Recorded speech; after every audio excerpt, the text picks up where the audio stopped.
Hey everybody, this is Mr. Moppin coming at you with another APUSH video. Tonight we're looking at topic 8.4, continuing our tour of the U.S.'s economy following World War II. Today we're going to be taking a look at the 1950s and 60s. Now, after 8 years as president, Harry Truman is going to be stepping away, and this is going to be leaving quite an important void in terms of who might be a contender in the 1952 race. Now that being said, there is one man that is going to be by far the most popular potential candidate of anybody, and that would be Dwight D. Eisenhower. And remember, Eisenhower was the Supreme Allied Commander of forces in World War II. So understand that Eisenhower was not some politician that certain people liked ideologically. He was a hero, and perhaps the biggest hero in the biggest conflict in human history. On top of that, Eisenhower did not have super strong political beliefs ideologically. He was fairly moderate. So much so that when you add these things together, war hero, moderate ideologically, he was coveted by both the Democrat and Republican parties in 1952. It was pretty much his nomination to take, just depending on whatever party he wanted to be a part of. In the end, Eisenhower is going to side with the Republicans and then will become their nominee in the 1952 election. Now, in that election, we're going to be seeing Eisenhower choosing a young upstart California congressman by the name of Richard Nixon, who had made a name for himself in the Red Scare, which was still existing at this time period. And for Eisenhower, once again, he's a moderate, so he's not running on a platform of trashing the New Deal, for example. But he does focus in on what is, the preeminent issue in 1952, and that's the war in Korea. Eisenhower, as the former military commander, will promise the American people that he will visit Korea personally to settle the conflict. Now, remember, by this point in time, we're about a year and a half since MacArthur had been fired by Truman. Matthew Ridgway had been leading American forces and UN forces since then. So in this matchup, you're going to see Eisenhower going up against the Democrat nominee, Illinois' Adlai Stevenson. Now, Stevenson brings a very different perspective, whereas Eisenhower had no political experience at all coming into this. Stevenson comes from a well-respected political family from the Chicago area. Stevenson was considered a pretty brilliant mind in terms of policy and things like that, but not necessarily the most charismatic, and certainly doesn't give off the war hero vibe. And what some are going to be calling the general versus the egghead because of Stevenson's brains, but not necessarily his sense of toughness, it's not going to be that close of an election. Eisenhower is going to be rolling with the "I Like Ike" campaign slogan, as you can see here. And when you add up, war hero, he's moderate ideologically, a snappy catchphrase, doing some of the earliest TV commercial ads for presidential campaigns. As you can see here, it's going to be a landslide for Eisenhower in 52. You can see he just stomps all over Stevenson. Stevenson can't even, as a Democrat, reel in the entire South. So as you can see here, Eisenhower wins, and wins big in 1952. Now, as we know, Eisenhower will go to Korea and will settle an armistice there shortly after becoming president. Now, on the domestic front, Eisenhower is going to be trying to redefine what the Republican Party is all about. Remember, Eisenhower's the first Republican president since Herbert Hoover 20 plus years earlier. And, the Republican Party of Harding, Coolidge, and Hoover was a dyed-in-the-wool conservative party.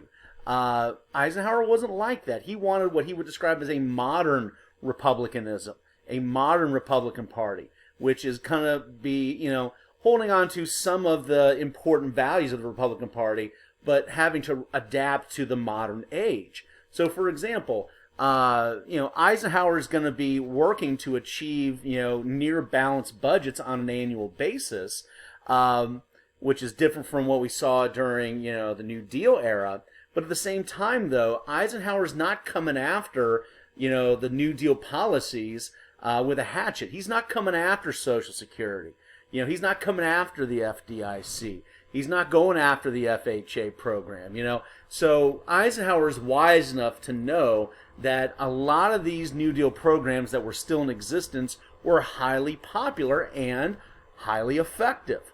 So why cut them? Why eliminate them in the name of just being ideologically different? And so what's interesting is that, what Roosevelt creates and Truman, caretakes, Eisenhower ultimately saves.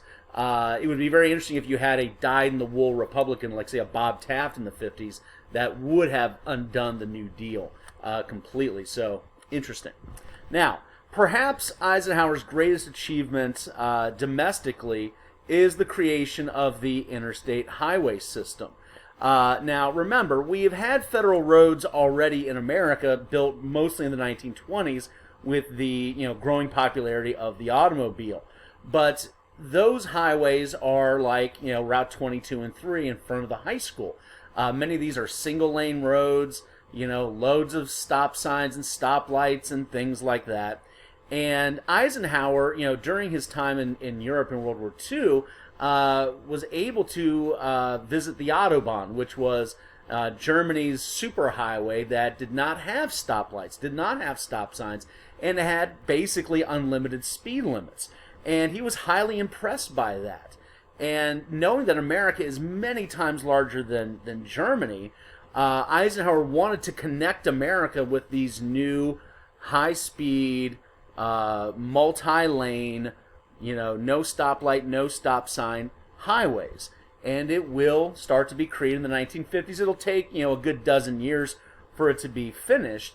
But, kind of what the Roman roads were in ancient times, this is the significance of the interstate highway system today. So this is where we locally get Interstate 71, 75, 275, up Route 70 between Dayton and Columbus, all those kinds of things. Now, note, there's an additional reason why these interstate highways are created, not just to ease transportation for people going on vacation or driving into work every day. It was to be able to easily move military personnel in the event of an armed conflict, which of course was center stage during the 1950s Cold War. So be mindful of that.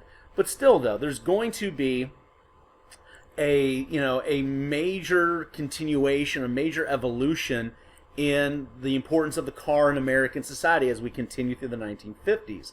These new interstate highways and more families owning cars, and in some cases now families owning two cars, one for mom and for dad, is only going to encourage more people to move out to the suburbs and work in the city. It's going to see more businesses move out to the suburbs, grocery stores, movie theaters, that kind of stuff. So understand that the interstate highway system is going to, further, evolve America's obsession with highways and the automobile. Something else that's going to be significant is that when we basically go all in on automobiles with the interstate highway system funding, it is sending a message that public transportation, like railroads, for example, are not nearly as important anymore. So you see this steady decline in funding for trains, buses, subway systems, things like that. Now, something else to keep in mind during the 1950s into the 1960s is that we will see a tremendous expansion of the economy. The 1950s will see the greatest economy America had ever seen up to this point. You got to remember, we've got a better educated workforce. We're expanding into new technology. We don't have a whole lot of foreign competition just yet from, Europe and Japan and China at this point. We are clearly the top dog economically by a long margin. And so we're going to be taking advantage of this. Take a look at some of these stats. For example, if you look at this graph right here, you can see real wages going up during this time period. Real wages are wages that take into account inflation. Wages will always go up because of inflation, but it's talking about real buying power. So when real wages go up, that means real improvement in buying power. That means a better quality of life. And as you can see here, as we go through the 1950s and the 1960s, what had kind of flatlined shortly after World War II is going to go up dramatically during this time period. We're going to be seeing years where real wages are increasing 5%, 7% every single year.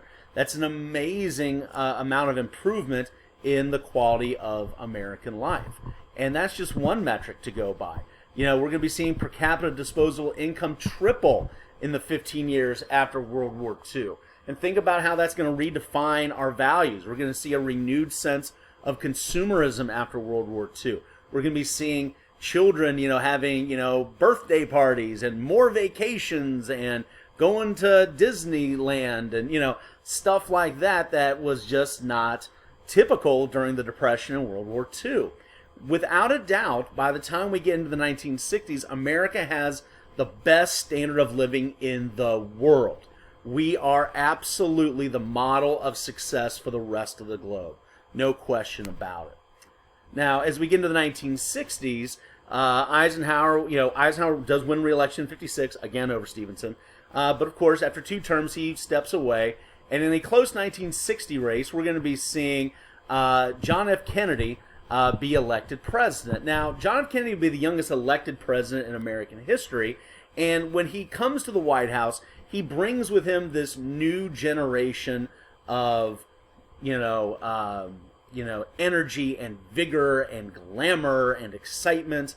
It's the first time in a long, long time since there were little kids in the White House. And, there's this sense of something special happening. Like King Arthur will be, seen as this great light for England during medieval times. Kennedy had that optimism that Americans, really latched onto. And it would be described as Camelot. You can see, this is probably the most photogenic first family in American history. And so there's this sense of a new young generation has taken over American government, a sense that following World War II and the prosperity after that we can do anything. We can solve any problem. We can achieve any goal. And an example of this is Kennedy making the bold promise that we will go to the moon by the end of the 1960s. Given the fact that we were way behind the space race at the time, that seemed like an amazingly bold statement, but we will come to find out that it will become a reality. This is part of his Greater New Frontier program, which we'll talk about in depth a little bit more. Also note, Kennedy becoming president will make him the first ever Catholic president in American history, which is another important milestone. Since then, we've only had one additional Catholic president. That's been Joe Biden. And then to round out the 1960s, in terms of economic policy and stuff, I wanted to focus in on Lyndon Johnson. Now, following the tragic murder of JFK in 1963, Lyndon Johnson from Texas becomes president. And Johnson views himself as a disciple of FDR's New Deal. The New Deal was happening when he was a brand new congressman from Texas, and he wanted to, kind of carry the torch of that program into the 1960s. And what he will develop as his version of the New Deal will be called the Great Society, and part of that is a war on poverty. The idea being is that if America is the greatest country in the world, which we believe that we are, why do we have people that live in poverty? That should not be acceptable. And the government should have a responsibility in making sure that folks don't live in poverty. These are very, traditionally liberal values. And just like FDR is going to expand the government to meet the challenges of poverty, and Truman will to some degree as well with the Fair Deal, the Great Society programs and the War on Poverty will certainly do that. We will see, for example, the creation of Medicaid, health insurance for the poor. We're going to see Medicare, health insurance for the elderly. We're going to be seeing the jobs program be created, expansion of welfare programs beyond anything we had seen up to this point. And we will start to see the metrics of homeless people, people living in poverty, go down noticeably. In fact, we will see poverty cut in half during the 1960s. All right, we will leave it there for now. We'll see you next time.